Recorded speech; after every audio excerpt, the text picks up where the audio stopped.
Yeah, Dan, I just want to get your impressions of Carter Gylander. He comes in, stops 29 of 30.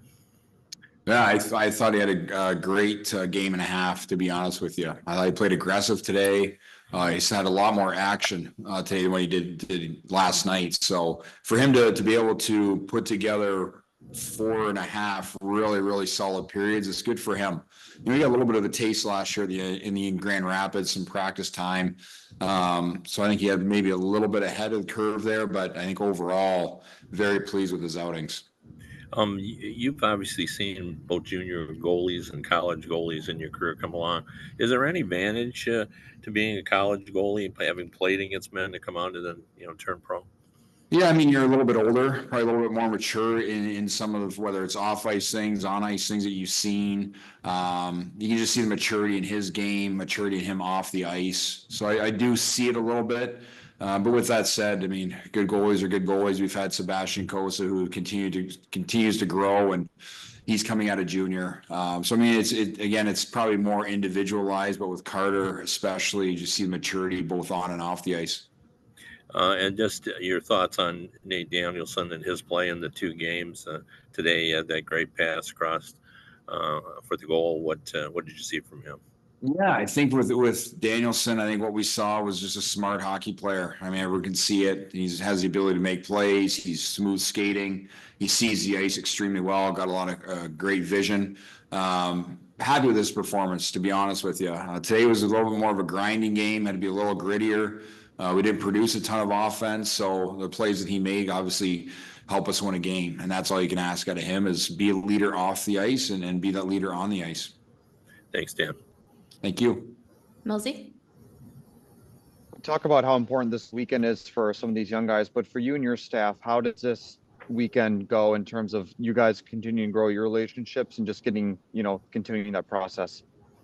Well, that was good. I mean, obviously having the full year last year together, now getting right back at it. Felt like there wasn't a summer. We get right back into our workflow. So obviously you got to be able to come to work and enjoy the people you work with, and I'm certainly one of those fortunate people that can say that we have a great staff, a hardworking staff, a dedicated staff, and we want these kids to get better. That's our job. We want to give these guys and show them a good experience, and I think winning both games and having good two hard practices in Detroit before coming here shows the players that we care about them. Thanks, Waddy. Thank you. Connor? Hello. One thing that stuck out to me about yesterday's press conference was you mentioned you wanted to see leadership out of Nate Danielson. And I know it's a short weekend, but I'm curious what you saw in that leadership aspect from him this weekend. Well, it's his maturity. I mean, he's been through it before, so he can kind of help guide the younger players and new players that are here, show them what to expect, show them how to prepare for these games. These are competitive games. It's not just go out there and throw the puck down and play. There's structure to it, and he can help that within the locker room. He can help that pregame, getting the guys ready, let them know how hard it's going to be, and he did that. And he did everything we needed him to be, even in Detroit, showing the guys around where to go, what to do. So those are the types of things he's going to be able to grow into, and we need him for this group. We need him to be one of those leaders, and he was. The defense, 5 of those guys were on free agent invites. How impressed were you with their performance? I know there were some pretty lockdown periods from that group.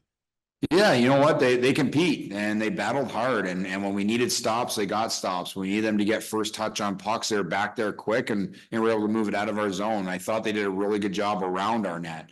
There wasn't too much traffic, and if there was, they got them out of the way. So, we talked about playing simple. We talked about playing hard. Those 5 guys, and then obviously you had Shy in there. All 6 guys played 2 really good games. And then one more quick one from me. With Shy William, it looked like he left the game. Maybe got hit in the ankle. What's his status looking like? Yeah, right took now? a big shot. Couldn't finish the game. And we'll see. Obviously getting evaluated right now, but our hope is he'll be ready for main camp. Thanks.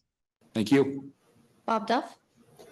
Dan, I'm just wondering, as you're evaluating players here, do you just think big picture, or is there a part of you that has your Griffins coach hat on that's thinking how these guys might fit into Grand Rapids? A little bit of both, but more so just how can I coach this group that's sitting right in front of us right now? Obviously, it gives us a good look at some of the guys maybe we didn't have, good perspective on that could be in Grand Rapids over these last 2 games. But with that said, we want to make sure that we're giving the attention and providing enough coaching and to everybody, and that's what it's all about. So no, it was more about the group that's sitting in that locker room right now versus what's going to be coming down. I think that's what main camp is more about for me, is to look and see what these guys look like versus NHL players, what they look like together on the ice. There'll be some line combinations at main camp that we'll be able to see. So I think that will be more the Grand Rapids hat on my head. But it was more about the Red Wings prospects here this weekend and thoroughly enjoyed it. Okay, thanks a lot.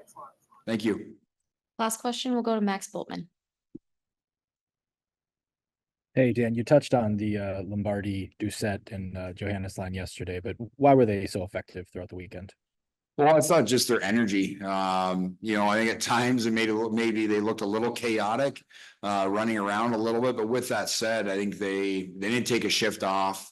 They're on top of it. Obviously, Doucette had another goal. Johannes scores a goal. Lombardi's all over the ice, managing the pucks and protecting pucks and playing with the puck. He possessed it a ton. So again, just 3 guys that again, Johannes a little bit older, a little more mature, and you have Doucette and Lombardi who both have played a full year pro. So I think the expectations were there and they came through. They're one of our lines that were able to continue what they did last night into today's game and produced for us. And then just to follow up on Nate, I know yesterday you talked about kind of consistently making an impact. How do you kind of measure that in a game like this where it is tighter? There's not going to be that many chances either way.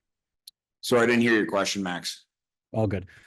Yesterday you talked with Nate about the kind of the consistently, impacting the shifts. How do you kind of measure that in a game like this one that's a lot tighter, a lot lower scoring? Just being consistent with our details, our habits. I think that was the biggest thing for us. The message of our game was having the ability to hopefully duplicate what we did yesterday, and that's being consistent. And it's hard. It's a mental challenge more than it is a physical challenge for these kids right now. They're in great shape. But that's what we want to see when you turn pro, when you get pro. That's how your measures. Can you do this game in, game out? And there were spurts that we did it, spurts that we didn't. But overall, I think it was a good measure for 2 games. Thank you. All right, that is all for today. Thanks.